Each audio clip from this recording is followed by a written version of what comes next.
much as I can. First So of all, I thought you said he's kind of I want to join issue with Nilkant because I don't think the private banks have covered themselves in any glory whatsoever. We have more scandals in the private banks today than we have in the public sector banks.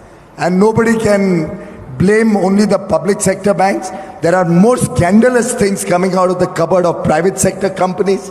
There are more scandalous things coming out of the cupboard of private sector NBFCs, private sector HFCs. And this government is trying to clean up that mess. And that is the consequence that Nilkant you're talking of. I don't think privatization is the panacea of all the problems of this country. The public sector banks today are the reason why India has developed so much. They are the reason we see all over the country infrastructure, power plants, manufacturing companies. They are the ones who held the hand of Indian entrepreneurs through thick and thin and helped us come where we are.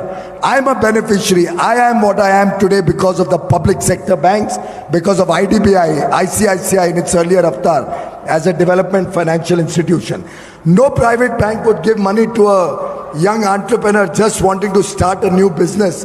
It's the government banks that stood by me through thick and thin. When I had labor trouble, the private bank wanted to pull the plug. The government bank stood by me and said, no, tide over it, we are backing you up. I think it's time we recognize the important role they are playing. Not to say that we should not privatize, not to say that we should not disinvest. Government has no business to be in business. I support that. But let's not castigate the private sector bankers. They've done some huge work for this country. And I think it's a matter of pride for India that we have projects in the remotest corners of India. No private bank, including the one where my friend Nilesh Shah works, has ever lent to any industry 1 rupee. They've never lent to any exporter, taken any risk capital. It's the government banks that have taken risks and created entrepreneurial spirits in the country. Hats off to these bankers for the adverse circumstances, very, very adverse circumstances in which they have worked.